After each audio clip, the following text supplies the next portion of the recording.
Saya sering menyampaikan bahwa Nabi bersabda, kullu da'watin mustajabah. Semua doa pasti dijawab. Tapi kapan diberikan? Itu janji Allah, suka-suka Allah. Jangan pernah memperlakukan Allah seperti budak. Apalagi memperlakukan Allah seperti anak buah. Minta sekarang, jadi sekarang juga. Allah itu Rabbul Alamin. Rabbun, bahasa Arabnya dapat diartikan tuan, pemilik.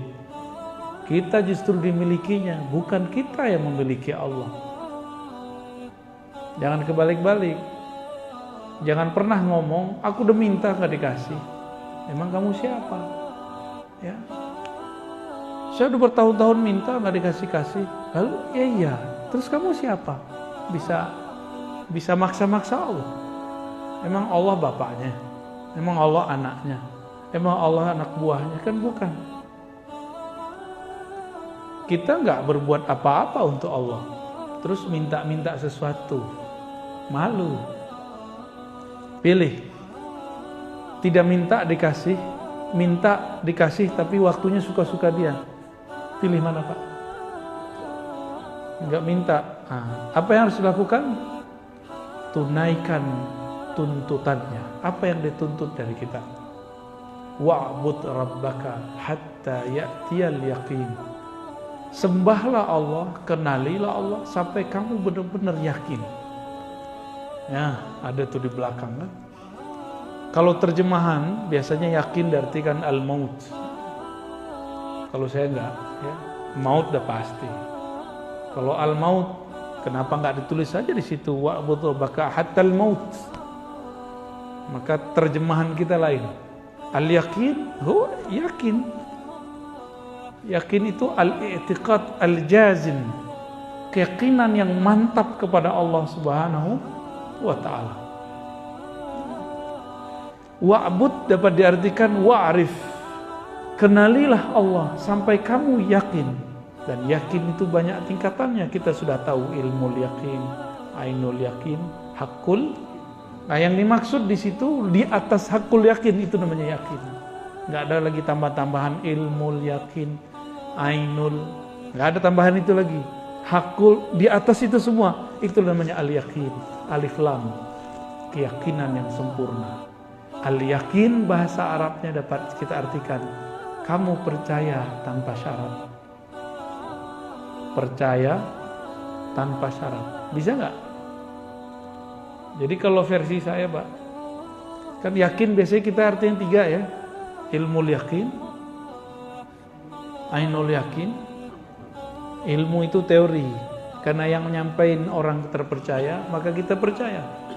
Kalau ainul yakin, kita melihat sendiri buktinya, tapi belum merasakan. Kalau hakul yakin, kita merasakan.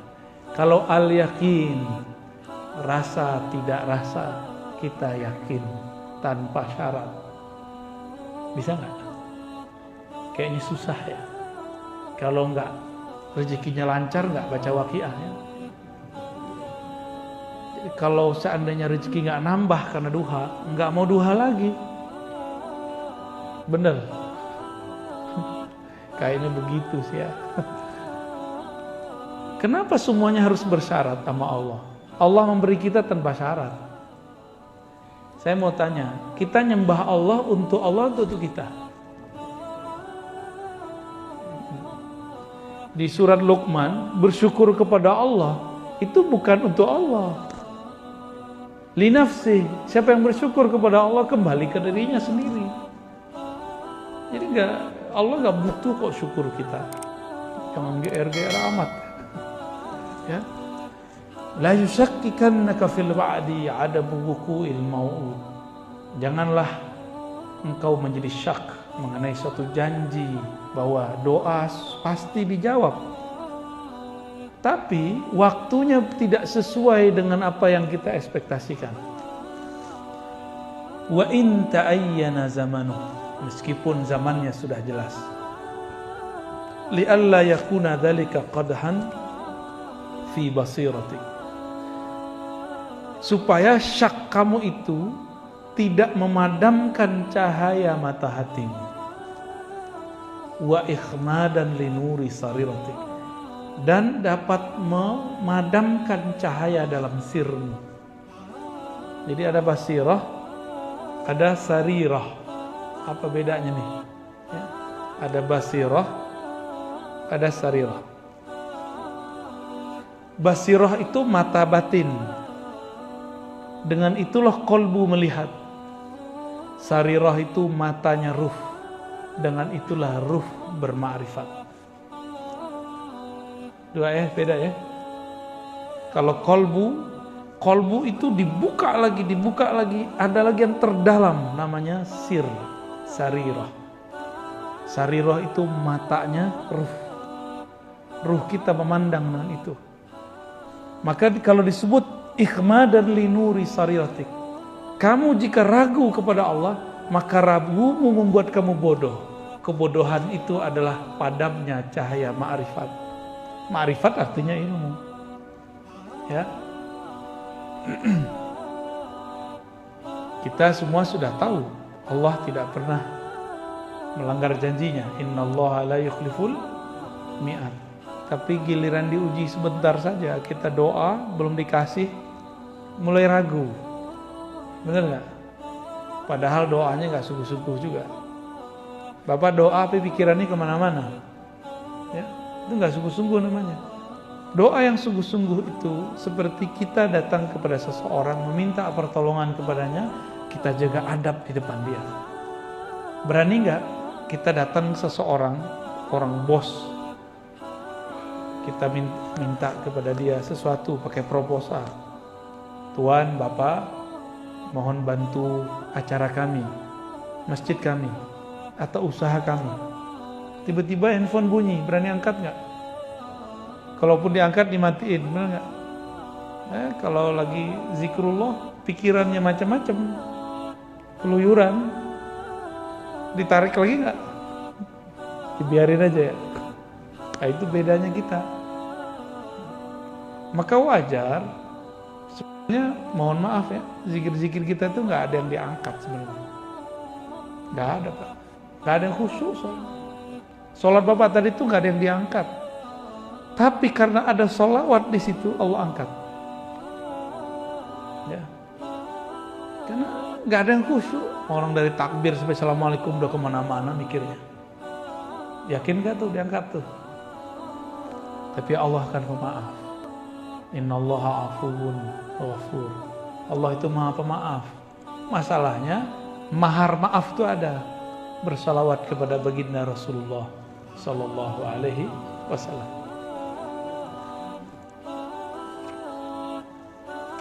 Kita masuk ke hikmah berikut ya. Jadi kesimpulan sebelum masuk, jadi ciri-ciri orang yang basirahnya hidup, dia tidak syak meskipun doanya belum dijawab. Dia tidak syak kalau dia sakit berobat belum kunjung sembuh. Inilah rahasia Nabi Ayub. Nabi Ayub ditegur sama istrinya, Mas Ayub, kira-kira begitu ya.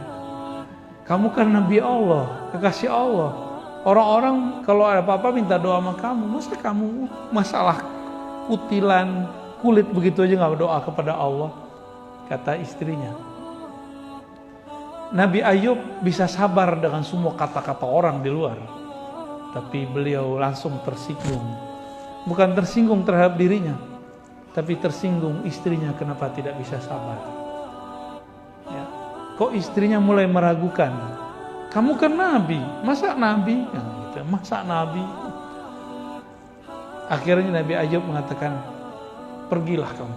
Jika kamu tidak tahan bersamaku, pergilah. Tapi jika kita ketemu lagi nanti aku akan pukul kamu.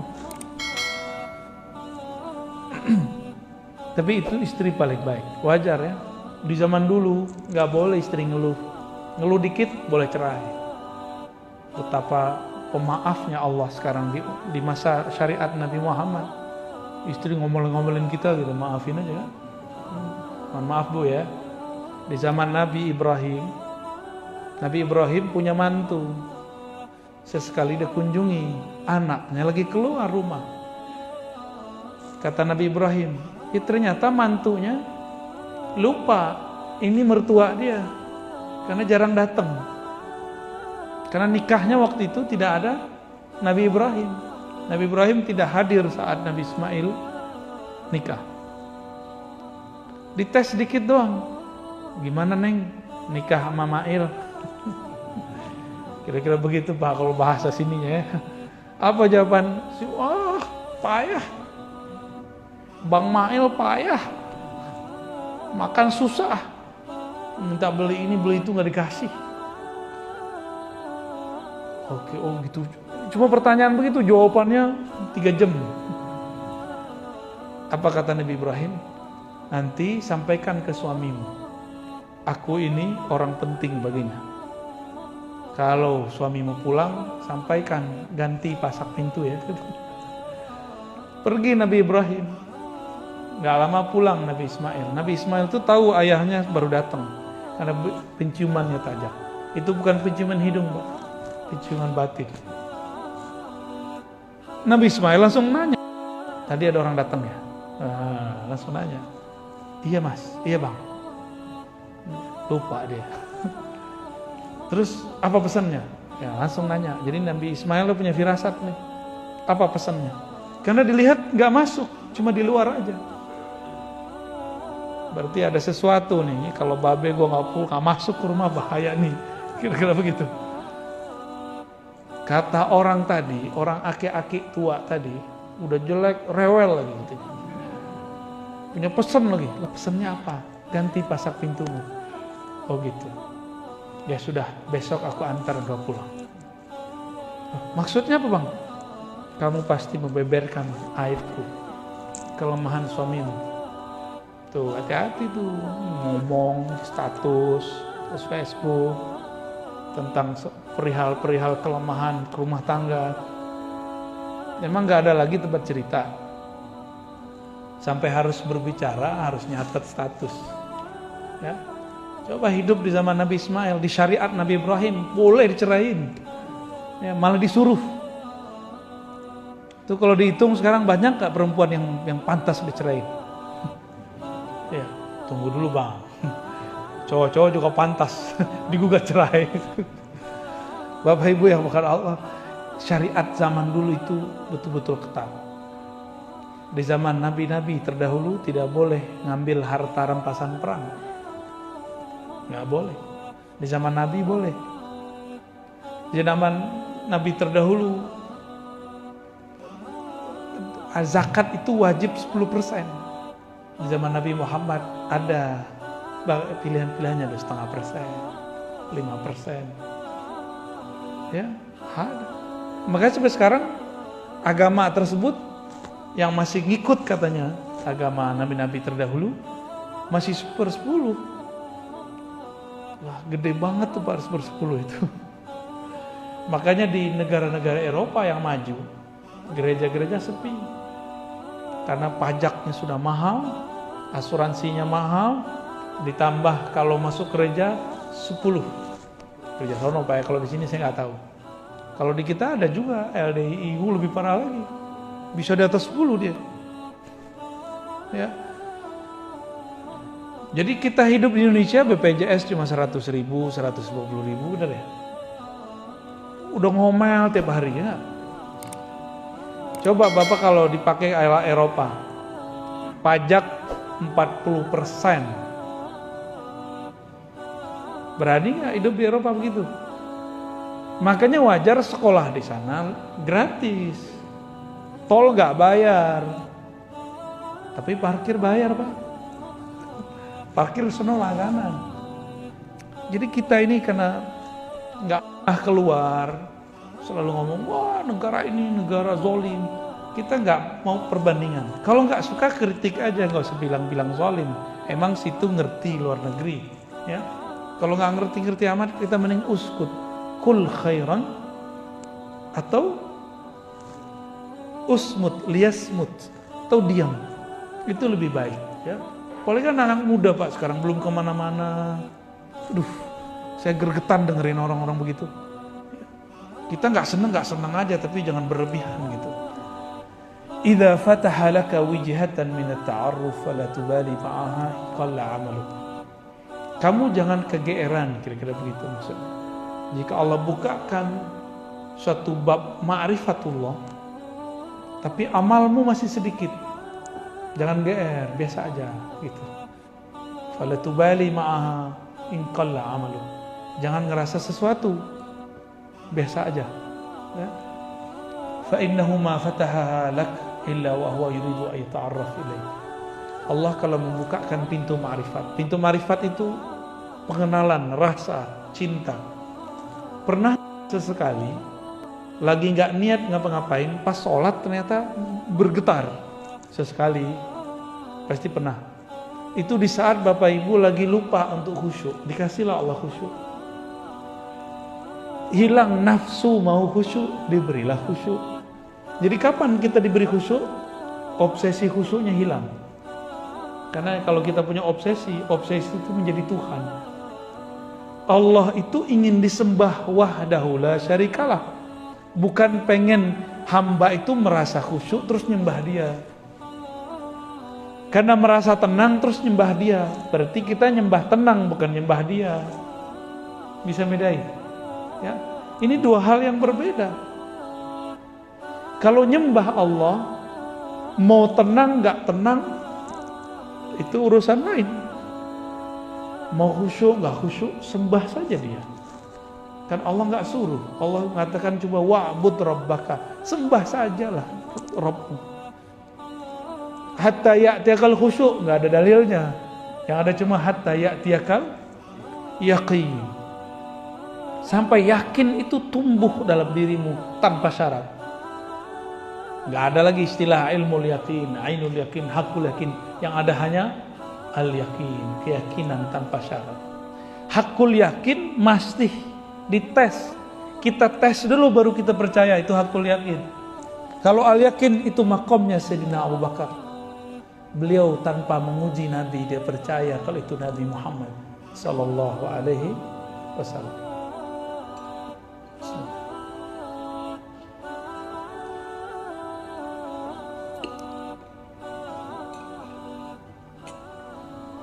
Kalau Allah membukakan rasa, zikir terasa ringan. Biasanya gak bisa tahajud jadi bisa tahajud. Biasanya gak senang pengajian jadi senang pengajian. Itu namanya Allah ingin memberi kita ma'rifat. Biasanya males mau datang kajian, sekarang gak males. Berarti sudah ada gerak ma'rifat dalam kalbu. Nah, jangan GR, jangan rasa sok suci juga. Allah kalau memberikan rasa itu kepadamu, berarti Allah sedang ingin berkenalan denganmu. Itu maksudnya. Kita tiba-tiba zikir pagi sore, kayaknya rajin. Pernah ngalamin itu nggak? Baca Quran biasanya setahun sekali. Ini sebulan sekali. Atau sebulan berapa kali? Ada yang bisa 3 kali. Berarti 10 hari khatam. Terus bilang, wah keren juga gue ya. Pertama kali saya menghafal Quran, Pak. Hanya seminggu untuk pemula bisa hafal 1 juz. Saya hitung-hitung untuk kertas. Wih, tebel juga ya. Takjub itu. Wow, berarti otakku luar biasa. Berapa lembar nih? Saya hitung-hitung. Habis itu 3 bulan gak nambah 2 juz. 1 halamannya susah. Tobat lagi, astagfirullah, kayaknya ada nggak bener nih ya. Setelah kita tobat lagi, baru bisa jalan lagi tuh, hafalannya cepet lagi.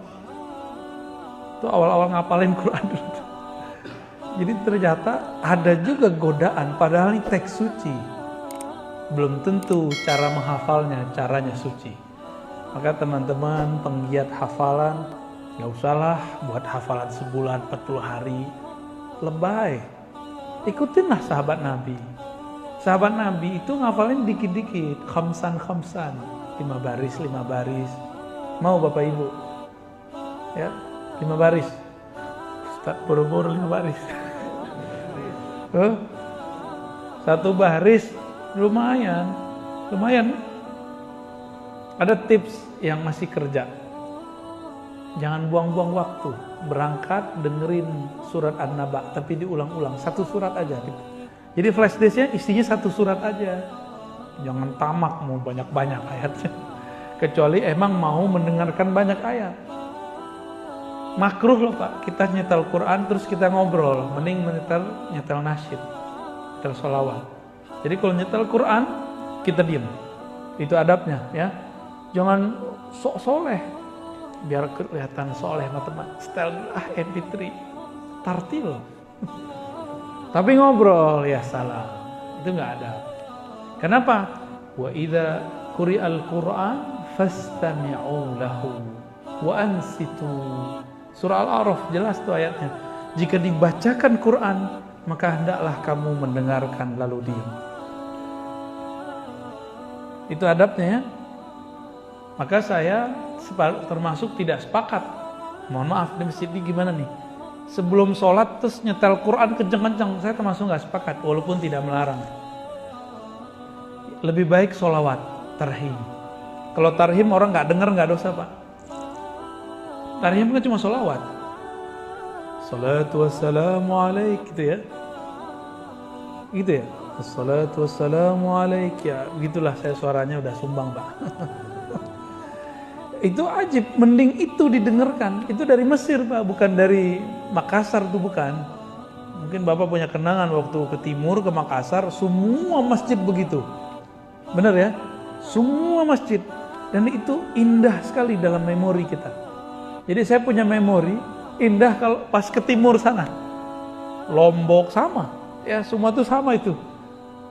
Sebelum subuh, sebelum sholat lah ada 5 menit. Ya, saya pernah ke Buton, tempat teman saya ada pesantren Abdul Wahid. Ya. Ada di situ Dr. Falah. Ya. Beberapa menit itu mereka tarhim karena itu santrinya yang baca. Kalau di sini suaranya sumbang-sumbang Pak, jangan.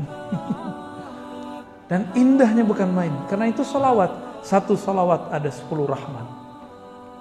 Oh Nabi tidak pernah lakukan. Nabi nggak lakukan, tapi Nabi nyuruh salawatnya. Al-Imam Ibn al-Arabi al-Maliki, muridnya Imam Ghazali, bukan Ibn Arabi yang satu lagi ya. Jadi Ibn al-Arabi, pengarang kitab Aridatul Ahwazi, Syarah Sunan Tirmizi. Beliau mengatakan dalam beberapa karyanya, dianjurkan ya, sebelum sholat itu ada yang mengingatkan, baik dengan sholawat kah atau apapun. Beliau menganjurkan. Bahkan kalau beliau boleh pakai Quran. Cuma kalau kita sebaiknya bukan Quran tapi sholawatan. Ya. Alam ta'lam anna ta'arrufa huwa muriduhu alaik.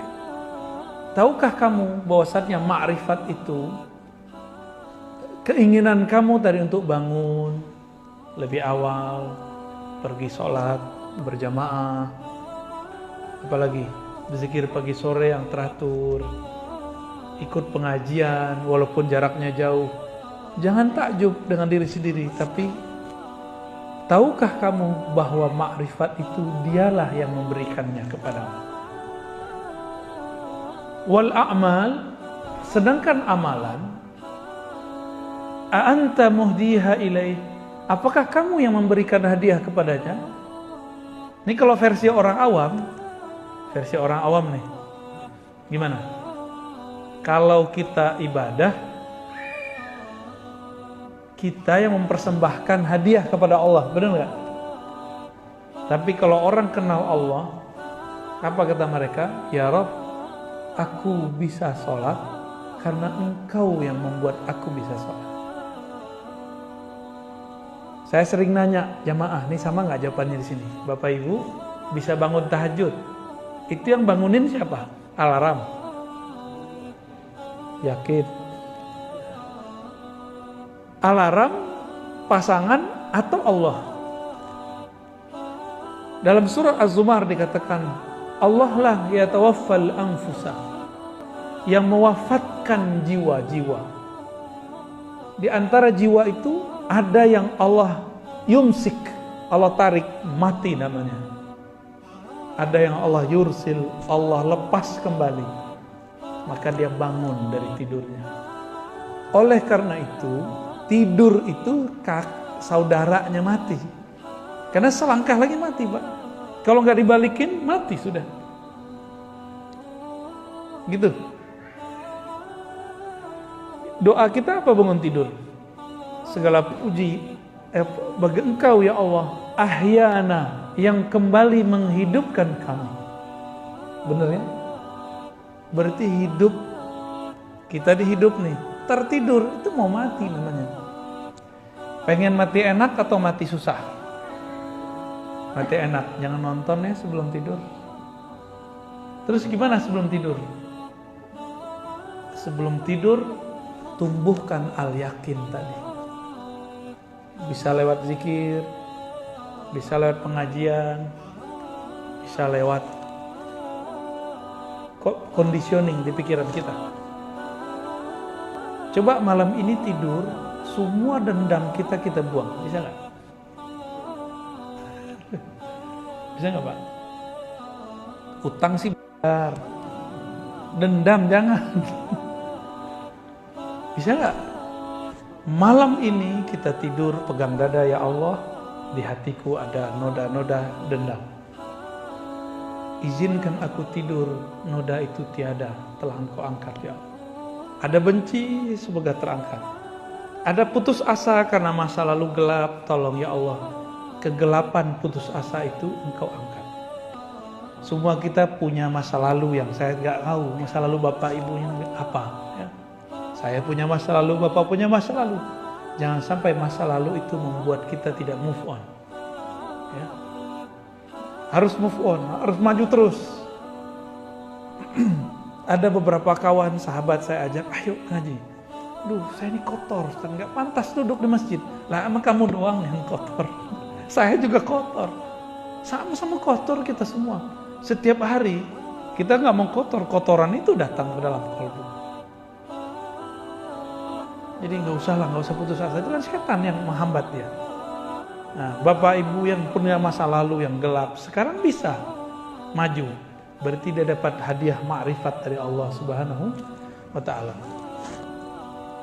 Aina ma tuhdihi ilaihi mimma huwa muridu wa alaih. Mana persembahanmu kepada Allah? Jika yang kamu anggap itu persembahan, sholat kamu anggap hadiah kepada Allah, terus kamu bisa sholat karena siapa? Kalau Allah nggak bangunin, bisa tahajud nggak? Bisa tahajud nggak? Berarti kita tahajud itu hadiah dari Allah atau kita ngasih hadiah kepada Allah? Gimana kira-kira? Mulai malam ini bisa nggak ganti persepsi? Tahajud itu tanda terima kasih. Itu yang dimaksud Nabi waktu Aisyah bertanya. Ini nggak pernah diungkap Pak sebelumnya, jarang orang mengungkap ini. 1-2 paling kiai kita yang mengungkap ini. Karena selama ini kajian hikam cuma di pesantren-pesantren, di majelis-majelis thariqat. Orang nikmat Japos, berapa kali kirim Fatihah ya. Tembus juga ya. Tapi kita buat kajiannya, mohon maaf, weekday begini ya. Hari Senin lagi ya. Alhamdulillah. Itu namanya ta'aruf, Pak. Ma'rifat masuk dalam kolbu. Mau hari apa jadi, Pak. Nabi ditanya oleh Sayyidatuna Aisyah, kenapa engkau masih sholat sebanyak itu wahai Rasulullah? Sampai kakimu kapalan wahai Rasulullah. Sedangkan engkau diampuni dulu, sekarang dan nanti. Apa jawaban Nabi? Afala an akuna abdan syakura. Apakah aku tidak boleh wahai Aisyah menjadi hamba yang berterima kasih kepada Allah? Karena aku dibangunkan malam ini, aku berterima kasih karena dibangunkannya. Aku diizinkan sujud. Aku berterima kasih bisa sujud lama-lama. Aku diizinkan masih bisa ngangkat tangan. Allahu Akbar. Di saat orang masih ngorok.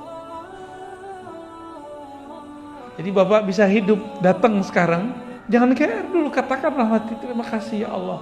Di saat teman-temanku istirahatnya adalah tidur atau main handphone atau nonton, Engkau gerakkan aku beristirahat dengan cara mendengarkan hikmah-hikmah dari walimu Al-Imam Ibnu Athaillah As-Sakandari. waliullah di zamannya, kutub bahkan al-ghaus. Ya.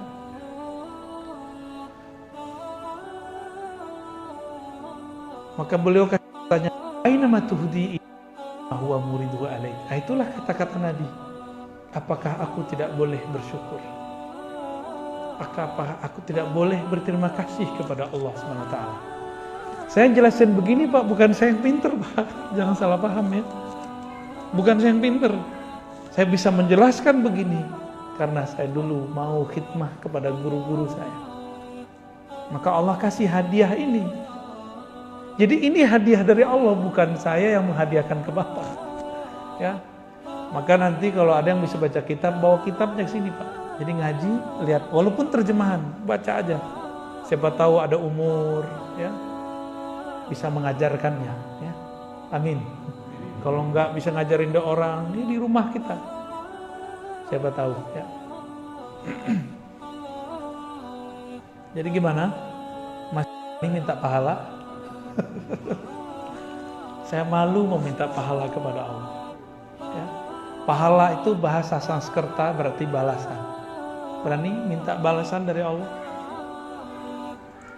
Ibarat gini, saya minjem mobil Bapak, saya pinjam nih mobil Bapak hari ini, pulang-pulang bersih, terus saya bilang, mana bayarannya Mas?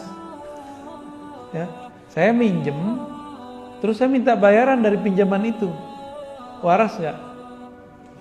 Jadi sebenarnya banyak orang beribadah tuh belum sampai babul yakin. Kalau dibilang nggak waras termarah ya. Masa dengan cuma sholat 5 waktu, sholat tahajud yang berkabut itu, sholat duha yang kusut itu, terus kita berani meminta sesuatu balasan dari Allah Subhanahu Wa Taala. Itu orang nggak tahu posisi dia. Ya kalau bahasa kasarnya nggak tahu diri lah. Berarti dia belum sampai kepada kesadaran ma'rifat.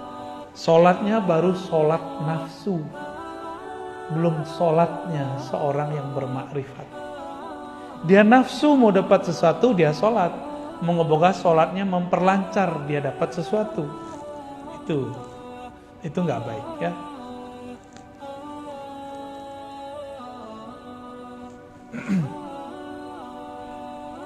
Saya tanya lagi, masih berani minta pahala? Gimana? Paham nggak saya ngomong apa dari tadi? Paham ya? Hikamnya berat Pak, tapi insya Allah saya bahasakan bahasa ringan. Apa yang kita lakukan dari ibadah, zikir, belajar, semuanya adalah hadiah ma'rifat dari Allah. Karena itu hadiah darinya, pantaskah kita selesai menerima hadiah terus minta lagi? Gitu, hadiah pahala. Saya rasa nggak pantas. Saya mengimbau diri saya sendiri dan kita semua yang hadir, cukup meminta pahalanya.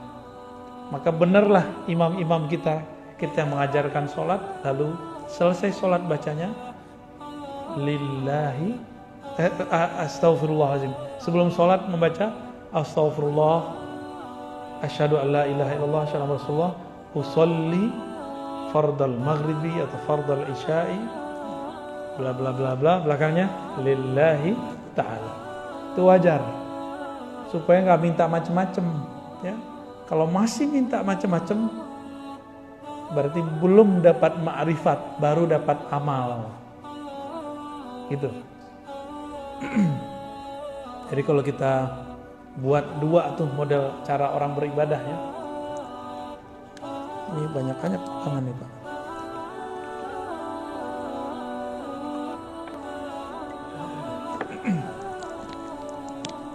Allah Subhanahu Wa Taala, ini kita buat ilustrasi. Ini bukan Allah, ini hanya nama yang menunjukkan tentang Allah. Allah menurunkan ma'rifat. Apa yang diturunkan? Biar kepalanya tengong dikit. Ma'rifat. Bentuk ma'rifat itu apa? Ilmu dulu. Ilmu, apalagi? Ibadah ya. Rajin, kira-kira gitulah. Nah, ini muncul nih. Kepada siapa turun? abdun, kepada hamba Allah Subhanahu wa taala. Kalau itu turun, maka si hamba dapat sholat. Dia rajin sholat, dia ngaji, dia ibadah. Bapak sedekah, itu harta dari siapa? Masih mau minta pahala? Betul, Allah mengatakan satu kali ngasih, 1 kali 700, benar nggak? Ini yang ikhlasnya lumayan. Kalau ikhlasnya kurang, 1 kali 10, ini standar. Ikhlas nggak ikhlas ini dapat 10. Maka orang non muslim, kalau dia suka memberi, dia dapat 10 keberkahan, walaupun dia non muslim. Tapi kalau dia percaya kepada Allah, langsung naik 700. Tapi kalau dia tidak bersyarat al-yakin, 1 kali tak terhingga. Pilih mana, Pak? Nah, si hamba ini ketika dia sholat, jika dia sudah faham bahwa ini ma'rifat, bagi dia bukan memberi hadiah kepada Allah, tapi dia sedang ibadah itu. Kalau si hamba datang kepada Allah disebut dengan ubudiyah. Apa arti ubudiyah? Penghambaan. Itu artinya, bukan ibadah. Penghambaan. Jadi sholat itu bukan lagi untuk minta pahala. Harap jamaah kita malam ini mulai dewasa rohaninya.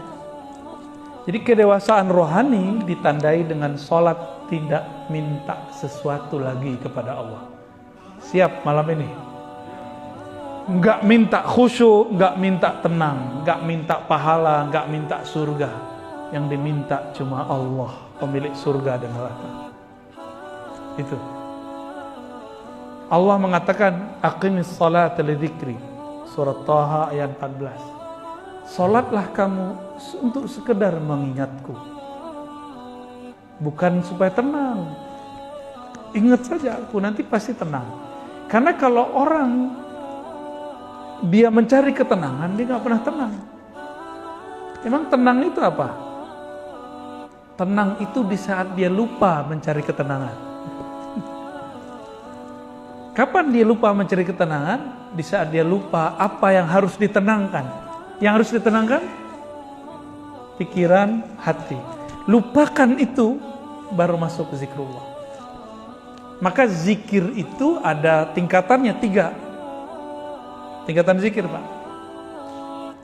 Pertama, zikir menyebut. Ya, ini tingkatan zikir nih. Kalau kita buat tingkatan zikir, zikrullah ya.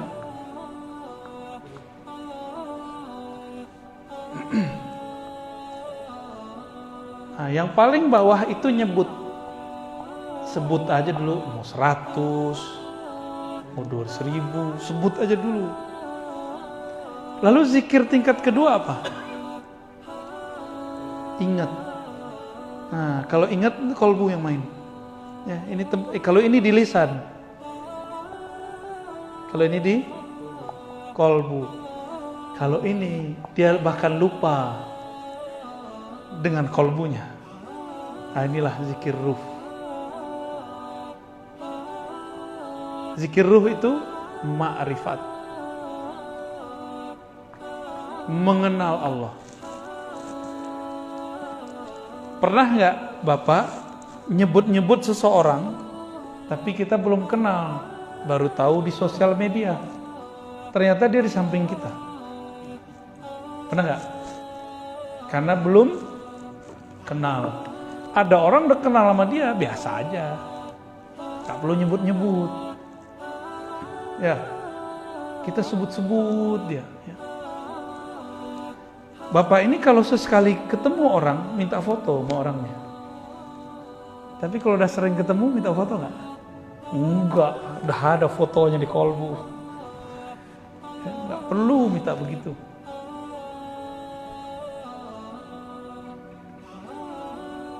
Nah, itulah modelnya. Menyebut, mengingat, bermakrifat, mengenal. Makrifat artinya mengenal. Kalau sudah mengenal, Allah jauh nggak dari kita? Allah dekat atau jauh? Allah sangat dekat. Karena dia sangat dekat, Dia nggak perlu disebut-sebut, dia nggak perlu diingat-ingat. Cukup dia dikenal, didekati, diajak ngobrol. Kalau udah kenal, ngobrol nggak? Tapi kalau belum kenal, berani nggak ngajak ngobrol? Sungkan kita, diem-diem aja kita sama dia. Maka zikir tertinggi adalah zikir mengenal.